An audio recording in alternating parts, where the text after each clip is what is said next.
કેમ છો વિદ્યાર્થી મિત્રો?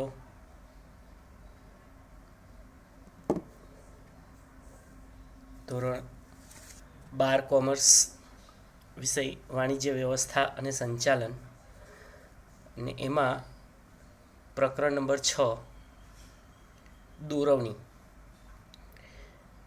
વિદ્યાર્થી મિત્રો, અત્યાર સુધી આપણે દોરવણીના આ પ્રકરણમાં દોરવણી એટલે શું, એના લક્ષણો, એનું મહત્ત્વ, various elements or we can say components of directing, દોરવણીના વિવિધ ઘટકો જેવા કે નિરીક્ષણ, અભિપ્રેરણ, નેતૃત્વ અને માહિતી સંચાર. આમાંથી આપણે દોરવણી એટલે શું, તો કે તાબેદારોને માર્ગદર્શન આપવું અને તેમના પર દેખરેખ રાખવી. ત્યાર પછી અભિપ્રેરણ એટલે શું, તો કે ભાઈ ઈચ્છિત કાર્યને પાર પાડવા માટે કોઈને કે પોતાને પ્રેરણા આપવાની પ્રક્રિયા એટલે અભિપ્રેરણ. અભિપ્રેરણ એ દોરવણીનું બીજું તત્વ છે. એની અગાઉ નિરીક્ષણ અને દોરવણી બંને લગભગ સિમિલર મિનિંગ છે. એમાં આપણે 3 માર્ક્સની એક શોર્ટ નોટ નિરીક્ષકના કાર્યોનો પરિચય મેળવ્યો હતો. હવે આજે આપણે 5 માર્ક્સનો આ પ્રકરણમાંથી ખૂબ જ અગત્યનો એવો એક વિભાગમાં પૂછાતો પ્રશ્ન, માસ્લોની જરૂરિયાતોનો અગ્રતાક્રમ, hierarchy of needs by Maslow. પહેલાં તો વિદ્યાર્થી મિત્રો, તમે પેન્સિલથી તમારી ચોપડીમાં નોંધ કરી દો, 5 ગુણ મોસ્ટ ઇમ્પોર્ટન્ટ. બીજું, સ્ક્રીન ઉપર તમને એક ડાયાગ્રામ, એક આકૃતિ દેખાય છે. આ આકૃતિ બિલકુલ પાઠ્યપુસ્તક પ્રમાણે જ છે, પાઠ્યપુસ્તકની જ PDF છે. તમારે પણ પરીક્ષામાં આ આકૃતિ નામ નિર્દેશ સાથે પરફેક્ટ આ જ રીતે દોરવાની છે. કેમ કે કેટલીય વખત બોર્ડમાં ફક્ત આકૃતિ 2 માર્કમાં પૂછાય છે, ખાલી આકૃતિ. એટલે આજે તમે ત્રિકોણ જુઓ છો, હવે પછી ભૂલ ના પડે. આ બીજો ત્રિકોણ છે. પહેલો ત્રિકોણ આપણે સંચાલનની સપાટીઓનો ભણી ગયા, એમાં 3 સપાટી હતી. અહીંયા 5 લેવલ છે, 5 જરૂરિયાતો છે. અને સૌથી મહત્વની વાત કે આ જરૂરિયાતો એ ઉર્ધ્વ ગતિમાં દર્શાવવાની છે, એટલે કે નીચેથી ઉપર તરફ જાય છે. જુઓ આકૃતિમાં, છેક નીચે શારીરિક કે પ્રાથમિક, બીજા ક્રમ પર સલામતીની, ત્રીજા ક્રમ પર સામાજિક. આ 3 જરૂરિયાતોને નામ આપ્યું છે નિમ્ન કક્ષાની જરૂરિયાત. અને એના પછી ચોથી સન્માન અને પ્રતિષ્ઠાની જરૂરિયાત, અને 5મી આત્મસન્માન અને આત્મસિદ્ધિની જરૂરિયાત, સેલ્ફ એક્ચ્યુઅલાઇઝેશન. અને આ 2 જરૂરિયાતોને ઉપરી કક્ષાની જરૂરિયાત તરીકે ઓળખવામાં આવે છે. તો પ્રશ્ન સમજાવું તે પહેલાં તમે આ આકૃતિનો બરાબર અભ્યાસ કરો, એને તૈયાર કરો. 5 માર્કનો પ્રશ્ન પૂછાય તો આકૃતિ આપણે દોરવાની જ છે, પણ 2 માર્ક્સમાં સી વિભાગમાં ફક્ત આકૃતિ પણ પરીક્ષામાં પૂછાતી હોય છે, એટલે આ બાબતની ખાસ કાળજી રાખજો. હવે આપણે શરૂ કરીએ છીએ માસ્લોની જરૂરિયાતોનો અગ્રતાક્રમ. આપણે બધા જ જાણીએ છીએ માનવીની જરૂરિયાતો અમર્યાદિત છે, પણ સાથે સાથે જુદી જુદી છે, અલગ અલગ છે. આ જરૂરિયાતો એ મનુષ્યની માનસિક સ્થિતિને આધારે નક્કી થાય છે. જેમ જેમ જરૂરિયાતો સંતોષાય ને તેમ તેમ માનવી અભિપ્રેરિત થાય છે. આ અભિપ્રેરણાનું જ એક ઘટક છે મોટિવેશનલ એપ્રોચ. અને આવી જરૂરિયાતોને ક્રમવાર ગોઠવવા માટે ઘણા બધા અભ્યાસો, સિદ્ધાંતો કેટલાય માનસશાસ્ત્રીઓ અને સંચાલનના નિષ્ણાતોએ તૈયાર કરેલા છે. આ બધા નિષ્ણાતો પૈકી એક હ્યુમેનિસ્ટ માનવતાવાદી મનોવૈજ્ઞાનિક અબ્રાહમ માસ્લો, ત્યાં અંડરલાઈન કરજો, એમને જરૂરિયાતનો અગ્રતાક્રમનો સિદ્ધાંત 1943માં, ત્યાં લીટી દોરો, માનવીનો અભિપ્રેરણનો સિદ્ધાંત આ શીર્ષક લેખમાં રજૂ કર્યો હતો. આવી 5 જરૂરિયાતો તેમની તીવ્રતા કે પ્રબળતાના અગ્રતાક્રમમાં તેઓએ રજૂ કરી છે. ક્યારે? 1943. આ ખાસ યાદ રાખજો. શીર્ષક હતું માનવીનો અભિપ્રેરણનો સિદ્ધાંત, અને 5 જરૂરિયાતો પ્રબળતાના ક્રમમાં આપી છે કે કઈ જરૂરિયાત વ્યક્તિ પહેલાં સંતોષશે, અને એ જરૂરિયાત સંતોષાઈ જાય પછી જ વ્યક્તિ બીજી જરૂરિયાત માટે પ્રયત્નો કરશે. તો વિદ્યાર્થી મિત્રો, આપણે હવે એ 5 જરૂરિયાતોને પ્રબળતાના અગ્રતાક્રમમાં જોઈએ છીએ. મેં તમને કહ્યું આકૃતિમાં ઉર્ધ્વગતિમાં પોઈન્ટ્સ નીચેથી ઉપર જાય છે, એટલે પરીક્ષામાં પણ ભૂલથી યાદ રાખજો, આકૃતિ દોરો એવું પૂછાય ને તો નામ નિર્દેશવાળી દોરવાની, અને આ નામ નિર્દેશવાળી આકૃતિમાં ઉપરથી નીચે તરફ જો ક્રમ આપ્યો તો આપણી આકૃતિ ખોટી પડે, એટલે આ બાબતની પણ ખાસ કાળજી રાખજો. નીચે પહેલો ક્રમ, બીજો, ત્રીજો, ચોથો અને ઉપર 5મો ક્રમ. એની પાછળ પણ લોજિક છે મિત્રો, કે ત્રિકોણમાં નીચેની સાઈડ ખૂબ મોટી છે, કારણ કે આ જરૂરિયાતો વિશ્વના તમામ માનવીઓ પૂરી કરે છે, અને એને પ્રાથમિક જરૂરિયાતો કીધી, ફર્સ્ટ પ્રાયોરિટી. પછી જેમ જેમ ઉપર જાઓ ને તેમ તેમ ત્રિકોણની ઉપરનો ભાગ સાંકડો થતો જાય છે. કેમ? તો કે ત્યાં ખૂબ જ ઓછા લોકો પહોંચે આ જરૂરિયાત સુધી. દરેક ક્ષેત્રમાં માંડ એકાદ વ્યક્તિ પોતાના ક્ષેત્રમાં નિષ્ણાત બને છે, જેનું નામ આખા વિશ્વમાં ગર્વથી લેવાતું હોય, એવું કોઈ એક જ હોય છે. એટલે જ તમે જુઓ આકૃતિ પાછળ પણ લોજિક છે. મેં તમને એ સમજાવ્યું કે આકૃતિ ભલે તમે ત્રિકોણ દોરી, પણ જો ઉપરથી નીચે તરફના મુદ્દા લખ્યા તો આકૃતિ ખોટી પડે, 0 માર્ક્સ મળે. એટલે આ બાબતની ખાસ કાળજી રાખજો. તો વિદ્યાર્થી મિત્રો, હવે આપણે જોઈએ પહેલી જરૂરિયાત, શારીરિક અથવા પ્રાથમિક જરૂરિયાત. શારીરિક જરૂરિયાતો માનવીની મૂળભૂત જરૂરિયાતો છે. અંડરલાઈન કરો. એમાં શેનો સમાવેશ થાય? ખોરાક, પાણી, કપડાં, આવાસ વગેરેનો સમાવેશ. આવાસ એટલે રહેઠાણ.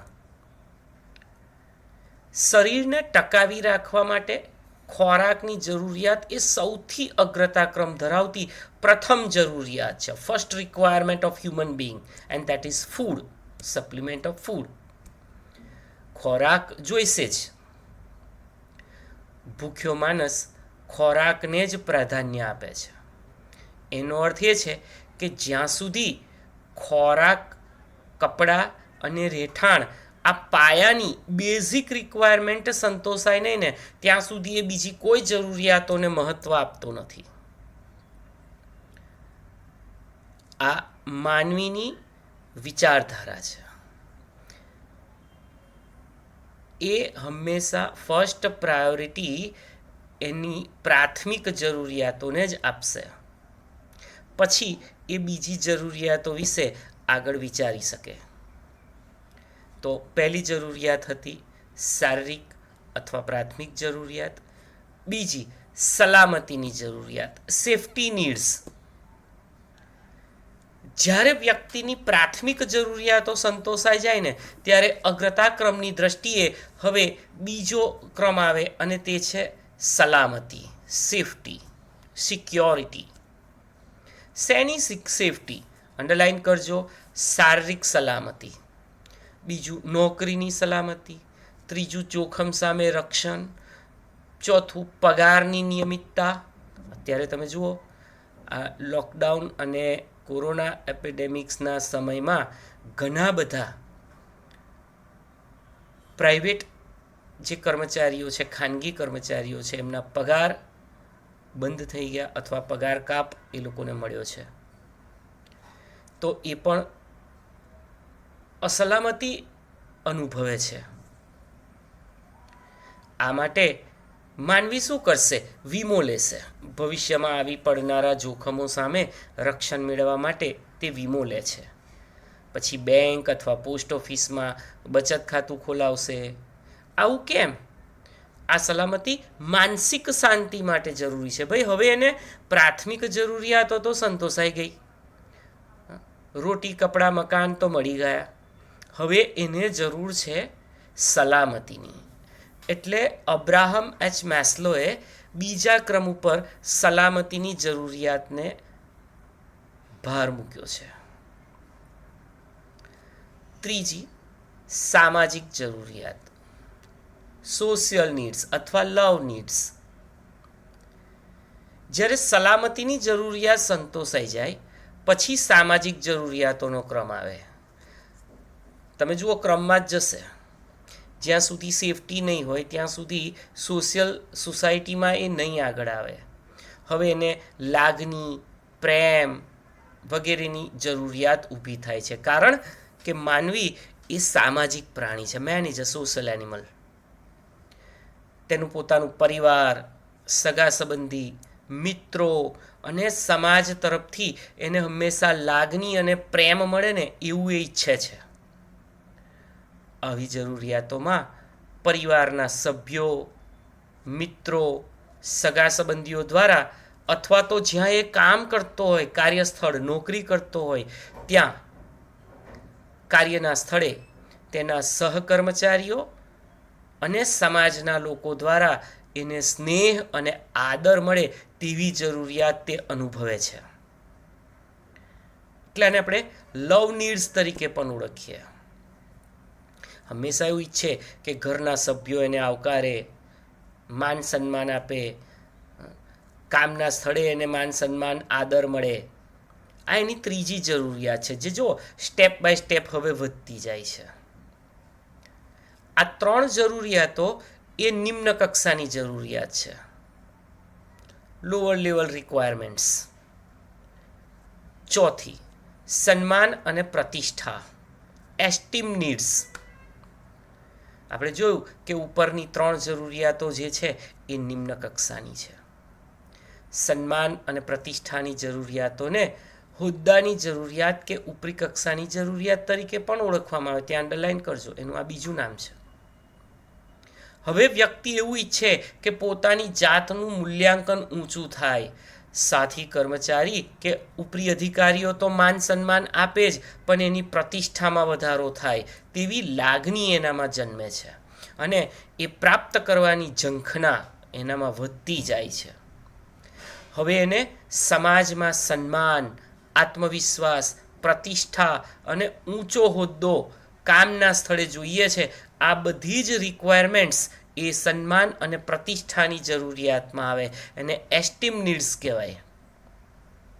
તો વિદ્યાર્થી મિત્રો, પહેલી હતી પ્રાઇમરી અથવા ફિઝિકલ રિક્વાયરમેન્ટ્સ, બીજી હતી સિક્યોરિટી અથવા સેફટી નીડ્સ, ત્રીજી સોશિયલ નીડ્સ અથવા લવ નીડ્સ, ચોથી એસ્ટીમ નીડ્સ અને પાંચમી અને છેલ્લી, યાદ રાખજો, જેમ ત્રિકોણમાં ઉપરની સાઈડે સ્પેસ નાની થતી જાય છે, માનવીની આ ચારે જરૂરિયાતો સંતોષાઈ જાય ને પછી એ પોતે આત્મસિદ્ધિ, સેલ્ફ એક્ચ્યુઅલાઇઝેશન, આત્મદર્શન કરવા માટે મથે છે, મહેનત કરે છે.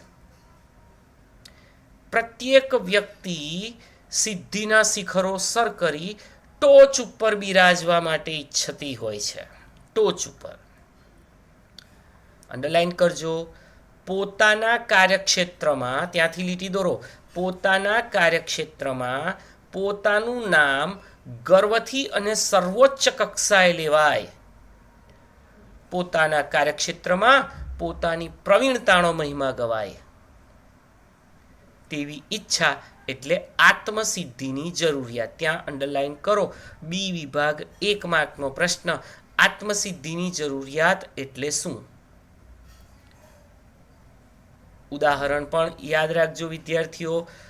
2 વર્ષ પહેલાં બોર્ડની એક્ઝામમાં આત્મસિદ્ધિની જરૂરિયાતના કોઈ પણ 2 ઉદાહરણ આપો, 1 માર્કમાં પૂછાયું હતું. આ તબલાવાદન હોય તો ઝાકીર હુસૈન. તમે જુઓ કે વિશ્વમાં શ્રેષ્ઠ તબલાવાદક તરીકે એમનું નામ છે. સંતૂર વાદનમાં પંડિત શિવકુમાર શર્મા, ક્રિકેટમાં સચિન તેંડુલકર, અભિનય ક્ષેત્રે બોલિવૂડમાં અમિતાભ બચ્ચન, સંગીતમાં ગાયકી ક્ષેત્રે લતા મંગેશકર. તો વિદ્યાર્થી મિત્રો, પરીક્ષામાં એવો પ્રશ્ન પૂછાયો હતો કે આત્મસિદ્ધિની જરૂરિયાતના કોઈ પણ 2 ઉદાહરણ આપો. તો એમાં આ જ લખવાનું હતું કે ભાઈ અભિનયમાં અમિતાભ બચ્ચન, સંગીતમાં લતા મંગેશકર, ક્રિકેટમાં સચિન તેંડુલકર, બરાબર છે, તબલાવાદનમાં ઝાકીર હુસૈન, સંતૂર વાદનમાં પંડિત શિવકુમાર શર્મા. કોઈ પણ 2 નામ લખવાના અને 1 માર્ક્સ. અને ફરી 1 માર્ક્સ એવો પ્રશ્ન પૂછાય કે આત્મસિદ્ધિની જરૂરિયાત એટલે શું? રિપીટ કરું છું, પોતાના કાર્યક્ષેત્રમાં પોતાનું નામ ગર્વથી અને સર્વોચ્ચ કક્ષાએ લેવાય, પોતાના કાર્યક્ષેત્રમાં પોતાની પ્રવીણતાનો મહિમા ગવાય, ત્યારે તેવી ઈચ્છા એને આત્મસિદ્ધિની જરૂરિયાત કહે છે, સેલ્ફ એક્ચ્યુઅલાઇઝેશન. તો વિદ્યાર્થી મિત્રો, ખૂબ જ અગત્યનો આ પ્રશ્ન છે. હું 5 જરૂરિયાતો ફરી ક્રમમાં રિપીટ કરું છું. ક્રમ જાળવજો. આ પ્રશ્નોત્તરમાં ક્રમ નહીં જળવાય તો પણ માર્ક કપાઈ જશે.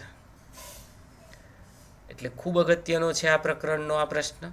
પહેલી જરૂરિયાત શારીરિક અથવા પ્રાથમિક જરૂરિયાત, બીજું સલામતીની જરૂરિયાત, ત્રીજું સામાજિક જરૂરિયાત, આ 3 નિમ્ન કક્ષાની, ચોથું પ્રતિષ્ઠા કે સન્માનની જરૂરિયાત, અને 5મું આત્મસન્માન અને આત્મસિદ્ધિની જરૂરિયાત. બરાબર છે. પ્રાઇમરી રિક્વાયરમેન્ટ્સ, ત્યાર પછી સિક્યુરિટી નીડ્સ, ત્યાર પછી સોશિયલ નીડ્સ, ત્યાર પછી એસ્ટીમ નીડ્સ, અને ત્યાર પછી સેલ્ફ એક્ચ્યુઅલાઇઝેશન, આત્મસિદ્ધિ. આત્મસિદ્ધિના સ્ટેજ ઉપર ભાગ્યે જ કોઈ પહોંચે. કોઈ એક જ વ્યક્તિ એવી હોય કે એનું નામ એના ક્ષેત્રમાં ખૂબ જ માન સન્માનથી લેવાતું હોય અને વિશ્વ સ્તરે પ્રવીણતાનો મહિમા ગવાતો હોય એનો. એવું કોઈ એક જ નામ હોય છે. તો આમ આ એક પ્રશ્ન તમારે હોમવર્કમાં પણ લખવાનો છે અને તૈયાર પણ કરવાનો છે. 6થા ચેપ્ટરની દોરવણીના તત્વોની સિરીઝમાં હવે આપણે આગળ વધીએ છીએ અને એ છે અભિપ્રેરણનો જ એક ભાગ, નાણાકીય અને બિન નાણાકીય પ્રોત્સાહનો. નાણાકીય અને બિન નાણાકીય પ્રોત્સાહનો, financial and non financial incentives. વિદ્યાર્થી મિત્રો, પહેલાં તો પ્રોત્સાહન એટલે શું? પ્રેરણાનો જ એક ભાગ છે આ પ્રોત્સાહન. કર્મચારીઓની તેમના કાર્ય પ્રત્યેની અભિરુચિ જળવાઈ રહે તેમજ તેમની કાર્યક્ષમતામાં સતત વધારો થાય તે ઉદ્દેશ્યથી એકમો તેમના કર્મચારીઓને વધુ કાર્ય કરવાની પ્રેરણા પૂરી પાડે છે. આ પ્રેરણા એટલે પ્રોત્સાહન. ત્યાં અંડરલાઇન કરો, બી વિભાગ 1 marks. Incentive means which incites or has a tendency to incite action. પ્રોત્સાહન કામગીરીને પ્રોત્સાહિત કરવાની પ્રવૃત્તિ કરે છે. કોઈ પણ વ્યક્તિને કામના સ્થળે જો પ્રોત્સાહન મળે ને, ઇન્સેન્ટિવ્સ, આપણે ગયા વિડીયોમાં જ વાત કરી કે ખુશામત તો ખુદાને પણ પ્યારી હોય, તો આ તો હ્યુમન બિઈંગ છે. જો એની કોઈની પણ કામગીરીને પ્રોત્સાહિત કરવામાં આવે તો એ ખૂબ જ ઉત્સાહ અને ધગસ તેમજ જુસ્સાથી કામ કરશે. પ્રોત્સાહનો કર્મચારીના ઉત્સાહમાં વધારો કરે છે, કર્મચારીઓને તેમના લક્ષ્યાંક સુધી પહોંચવામાં મદદરૂપ પણ થાય છે. તો વિદ્યાર્થી મિત્રો, આપણે આજે નાણાકીય પ્રોત્સાહનોની વાત કરીશું. આમ તો પ્રોત્સાહન 2 પ્રકારના હોય, નાણાકીય પ્રોત્સાહન અને બિન નાણાકીય પ્રોત્સાહન. એમાં નાણાકીય પ્રોત્સાહન જે છે એ 7 મુદ્દા 7 શબ્દો છે. પહેલું નફામાં ભાગ, બીજું સહભાગીદારી, ત્રીજું બઢતી, ચોથું બોનસ, પાંચમું કમિશન, છઠ્ઠું ઇનામ અને સાતમું સલાહ અને સૂચનો. વિદ્યાર્થી મિત્રો, એવી જ રીતે બિન નાણાકીય પ્રોત્સાહન તમે જોઈ શકો છો. બિન નાણાકીય પ્રોત્સાહન એટલે એવા પ્રોત્સાહન કે જે નાણાં સિવાય, જેમાં નાણાંનો ઉપયોગ ન થતો હોય, જેવી કે નોકરીની સલામતી, કામની કદર અને સન્માન, જવાબદારીની સોંપણી, ચોથું સલાહકાર, પાંચમું કલ્યાણકારક પ્રવૃત્તિઓ અને સુવિધાઓ અને છઠ્ઠું અન્ય પ્રોત્સાહન. વિદ્યાર્થી મિત્રો, ખાસ કાળજી રાખજો. પ્રશ્ન કેવી રીતે પૂછાય છે? પ્રશ્ન તમને પરીક્ષામાં એવી રીતે પૂછાય કે ગમે તે 2 નાણાકીય પ્રોત્સાહનો અથવા ગમે તે 2 બિન નાણાકીય પ્રોત્સાહનો જણાવો, તો ખાલી ટાઇટલ લખવાના હોય. અને 3 અથવા 5 માર્ક્સ. 5 માર્ક્સ એટલા માટે આપણે લખ્યા છે કે તમારા સ્વાધ્યાયમાં 5મા પ્રશ્નમાં એક પ્રશ્ન આપેલો છે, નાણાકીય પ્રોત્સાહનોની સમજ આપો, ફાઇનાન્શિયલ ઇન્સેન્ટિવ્સ. તો જ્યારે આવો પ્રશ્ન 5 માર્ક્સમાં પૂછાય તો આપણા માટે એકદમ સહેલો થઈ જાય. આમાં કોઈ ક્રમ નથી જાળવવાનો, મુદ્દા આગળ પાછળ પણ ચાલશે.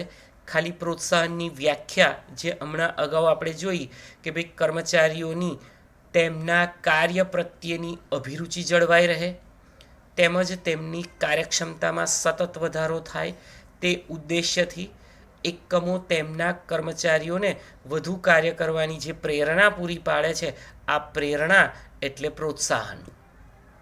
પ્રોત્સાહન કામગીરીને પ્રોત્સાહિત કરવાની પ્રવૃત્તિ છે. Incentives means which incites or has a tendency to incite action. તો આ જુદા જુદા 7 પ્રકારના ફાઇનાન્શિયલ ઇન્સેન્ટિવ્સની આપણે ચર્ચા કરીએ છીએ. નાણાકીય પ્રોત્સાહનો આવડત અને કુનેહ ધરાવતા કર્મચારીઓ અને કામદારો માટે વરદાન સમાન છે. કારણ કે એમનામાં ટેલેન્ટ છે, એમનામાં આવડત છે, એમનામાં યોગ્યતા છે, કુશળતા છે, ચાતુર્ય છે, પ્રવીણતા છે. અને એટલે જ એ લોકો આ પ્રોત્સાહનોનો મેક્સિમમ ગેઇન લાભ ઉઠાવે છે, મહત્તમ. કહ્યું છે ને, કારણ કે નાણાકીય પ્રોત્સાહનોથી તેમનો ઉત્સાહ, જુસ્સો, આત્મવિશ્વાસ અને કાર્યક્ષમતામાં વધારો થાય છે. કર્મચારીઓની આર્થિક સલામતી અને સામાજિક મોભો પણ વધે છે. પ્રગતિશીલ અને વ્યાવસાયિક અભિગમ ધરાવતું જો એકમ હોય ને, તો એના માલિકો પોતાના એકમમાં કામ કરતા કર્મચારી હોય કે કામદાર, એમને આ 7 રીતોમાંથી કોઈ પણ રીતે નાણાકીય પ્રોત્સાહનો સતત પૂરા પાડતા હોય છે. They provides financial incentives to the employee. કયા કયા? હવે આના તો તમે ખાલી શબ્દો યાદ રાખશો ને તો પણ તમારી મૌલિકતાને આધારે લખાણ સાચું જ લખાશે. એટલે પોઈન્ટ આના પરફેક્ટ તૈયાર કરવા પડે. પહેલો મુદ્દો, નફામાં ભાગ. એકમને મળતો અધિક નફો. અધિક નફા નીચે અંડરલાઈન કરો, સરપ્લસ પ્રોફિટ. અધિક નફો એટલે શું? દર વર્ષે મળતા નફામાં જે નાણાકીય વર્ષમાં આકસ્મિક વધારો જોવા મળે એને અધિક નફો કહેવાય. એ નિયોજક અને કર્મચારીઓના સંયુક્ત પ્રયત્નનું પરિણામ છે. માત્ર નિયોજકોની મહેનત નથી એમાં. નફામાંથી ચોક્કસ ભાગ કામદારોને નાણાં સ્વરૂપમાં વેતન ઉપરાંત ચૂકવવામાં આવે, એને નફા ભાગ કહે છે. ત્યાં અંડરલાઈન કરો. બી વિભાગ 1 માર્ક. નફા ભાગ એટલે શું? આ પૂછાયેલો પ્રશ્ન છે, ઓબ્જેક્ટિવ ટાઈપનો. બોર્ડમાં નફા ભાગ એટલે શું?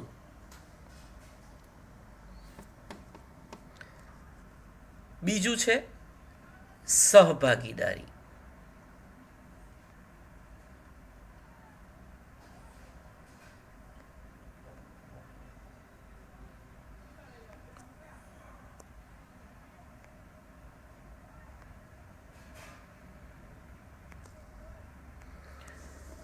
સહભાગીદારી એટલે શું? ફરી અંડરલાઈન. કર્મચારીઓ કે કામદારોને એકમની માલિકી, સંચાલન અને નફાની વહેંચણીમાં ભાગીદાર બનાવવામાં આવે ને સહભાગીદારી કહેવાય, કો પાર્ટનરશિપ. આ પણ એક માર્કનો ખૂબ અગત્યનો પ્રશ્ન છે. સહભાગીદારી એટલે શું? કર્મચારીઓ કે કામદારો એકમના સહભાગીદાર બને, એકમના માલિકોને ઉત્પાદન વૃદ્ધિ અને ઔદ્યોગિક શાંતિ પ્રાપ્ત કરવાનું પણ આનાથી સરળ બને, કારણ કે હવે કામદારો અને કર્મચારીઓ એમને સહકાર આપશે, કોઓપરેટ થશે, કોઈ પણ પ્રકારના ઔદ્યોગિક ઝઘડા નહીં થાય. એટલે એ સહભાગીદારી. 3 શબ્દો મહત્વના: માલિકી, સંચાલન અને નફો. માલિકી, સંચાલન અને નફો. ત્યારબાદ બઢતી. અંડરલાઈન કરજો.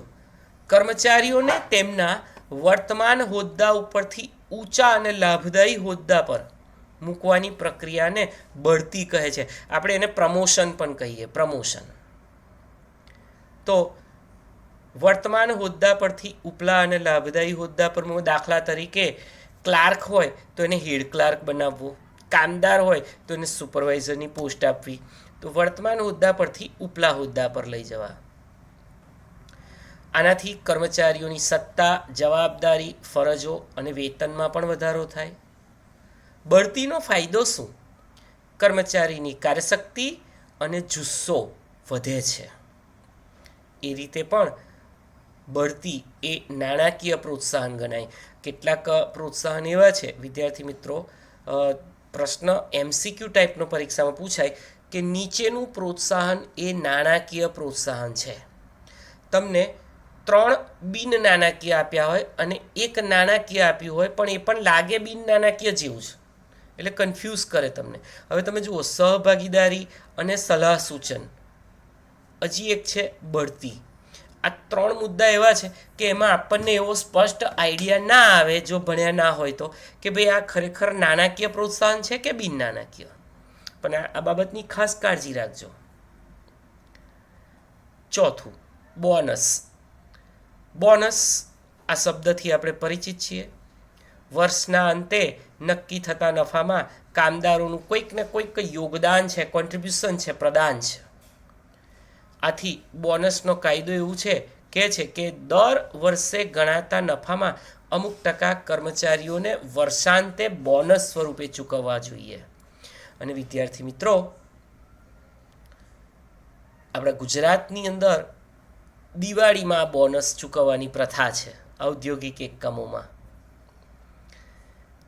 5મું, કમિશન. એકમના માલિકો વેચાણ વધારવાના હેતુથી વેચાણ સાથે જે સંકળાયેલા કર્મચારીઓ છે ને, એમને અલગ અલગ લક્ષ્યાંકો આપે અને આ લક્ષ્યાંકોના સંદર્ભમાં અલગ અલગ કમિશન દર નક્કી કરે. વેચાણ સાથે સંકળાયેલા હોય એને શું કહેવાય? વેચકો, અંગ્રેજીમાં સેલ્સમેન. તો આ સેલ્સમેન જે છે એ લોકો જો સિદ્ધ કરેલ વેચાણ મુજબ આંકડા મેળવી આપશે તો માલિક તરફથી પ્રોત્સાહન સ્વરૂપે નાણાકીય જે વળતર ચૂકવવામાં આવે એને કમિશન કહેવાય. ત્યાં અંડરલાઈન કરજો, કમિશન. ખાસ કરીને ઇન્સ્યોરન્સમાં કમિશન બેઝ ઇન્સ્યોરન્સ પોલિસી એડવાઇઝરો, એજન્ટો દ્વારા વેચાતી હોય છે. જેટલું વધારે સેલ કરો એટલું વધારે અર્નિંગ થાય, કમાણી થાય. તો ત્યાં આ કમિશન બેઝડ ઇન્સેન્ટિવ્સ એ લોકોને આપવામાં આવે. કેટલીક વાર એ લોકોને વિદેશ પ્રવાસ કરાવવામાં આવે, કેટલીક વાર વાઉચર આપવામાં આવે. આ રીતે એના કર્મચારીઓને એ લોકો પ્રોત્સાહિત કરે છે. 6થું છે ઇનામ. એકમમાં કામ કરતા કર્મચારીઓ કે કામદારોની અસાધારણ કામગીરી કે કાર્યશૈલીને ધ્યાનમાં લેવામાં આવે. અસાધારણ એટલે અન્ય કર્મચારીઓ કરતાં વિશેષ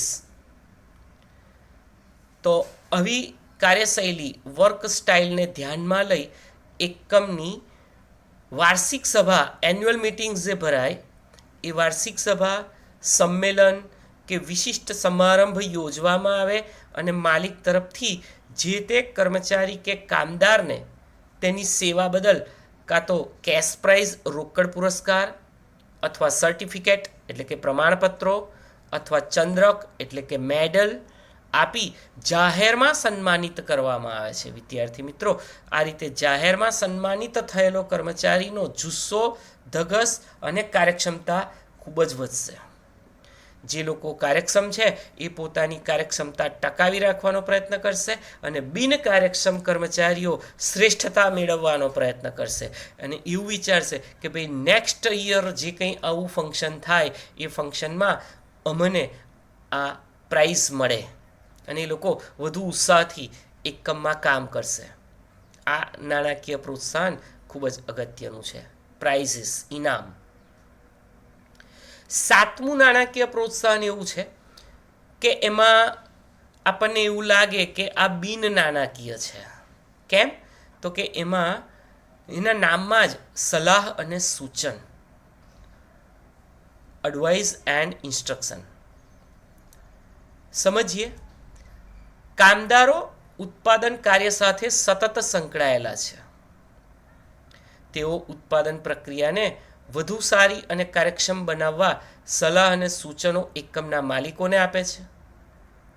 હવે આ સૂચનો ઉત્પાદન પડતર નીચી લાવવામાં મદદરૂપ થાય છે. સમજો, આપણે એક ઉદાહરણથી સમજીએ છીએ. અને આવી સલાહ સૂચનો આપવા માટે કર્મચારીઓને નાણાકીય પ્રોત્સાહન આપવામાં આવે છે. એટલે શું વિદ્યાર્થી મિત્રો? દાખલા તરીકે કોઈ એક કંપનીમાં, ફેક્ટરીના પ્રોડક્શન પ્લાન્ટમાં એક બોક્સ મૂકવામાં આવે, ચીટ બોક્સ, અને તમામ કર્મચારીઓ અને કામદારોને સૂચના આપવામાં આવે કે ભાઈ તમારા સૂચનો તમે જણાવો અને આ સૂચનો જો યુઝફુલ હશે, આ સૂચનો જો પડતર નીચી લાવવામાં મદદરૂપ થશે તો એવા કર્મચારીને આપણે ફાઇનાન્શિયલ ઇન્સેન્ટિવ્સ પ્રોવાઈડ કરીશું, નાણાકીય પ્રોત્સાહન આપીશું. હવે દરેક કર્મચારી પોતાના અનુભવ, આવડત અને યોગ્યતાને આધારે કેટલીક ચીટ્સ બનાવીને એ બોક્સમાં મૂકશે. થશે શું? એ બોક્સમાં ચીટ મૂક્યા પછી અઠવાડિયા પછી ઉપરી અધિકારીઓ દ્વારા એ બોક્સ ખોલવામાં આવે અને દરેક ચીટ્સમાં જેમાં કોઈક લોજિક હોય સૂચનમાં, સલાહમાં, તો એવા લોજિકને એ લોકો એપ્લાય કરશે, એટલે કે એનો અમલ કરશે. Implementation of the suggestion provided by the group of employee. થશે શું કે જો ખરેખર પડતર નીચી જાય છે તો એવા કર્મચારીએ કે જેને એ સજેશન આપ્યું હતું એવા કર્મચારીને નાણાકીય પ્રોત્સાહન આપીને મદદરૂપ નાણાકીય મદદ પૂરી પાડવામાં આવે છે. અને આ રીતે કર્મચારીઓ વધુને વધુ પોતાના અનુભવ, આવડત, યોગ્યતા, હોશિયારી, કુશળતાને આધારે સલાહ અને સૂચનો આપીને એકમમાં પોતાની કુશળતાનો પરિચય પણ કરાવે અને નાણાકીય બેનિફિટ, લાભ મેળવતા હોય છે. તો વિદ્યાર્થીઓ, આપણે આ પ્રમાણે નાણાકીય પ્રોત્સાહનો જોયા. હું એનું લિસ્ટ રિપીટ કરું છું. પહેલું, નફામાં ભાગ. બીજું, સહભાગીદારી. ત્રીજું, બઢતી. ચોથું, બોનસ. પાંચમું, કમિશન. છઠ્ઠું, ઇનામ. અને સાતમું, સલાહ અને સૂચનો. વિદ્યાર્થી મિત્રો, આજે આપણે 2 પ્રશ્નો 5-5 માર્ક્સના આ વિડીયો લેક્ચરમાં જોયા છે. બંને પ્રશ્નો ખૂબ અગત્યના છે. 3 માર્ક્સમાં પ્રોત્સાહનો અને 5 માર્ક્સમાં જરૂરિયાતોની અગ્રતા ક્રમનો સિદ્ધાંત. આ બંને પ્રશ્નો તમારે હોમવર્કમાં લખવાના છે. સાથે સાથે એ તો ખરું જ, પણ એના પોઈન્ટ્સ પણ મોઢે કરી દેવાના છે બંનેના. અને અગ્રતાક્રમની આકૃતિ ખાસ કાળજી રાખજો, આકૃતિ ભૂલાય નહીં. આકૃતિ નામ નિર્દેશવાળી અને એકોર્ડિંગ ટુ બુક પાઠ્યપુસ્તક જેવી જ હોવી જોઈએ. Okay, thank you.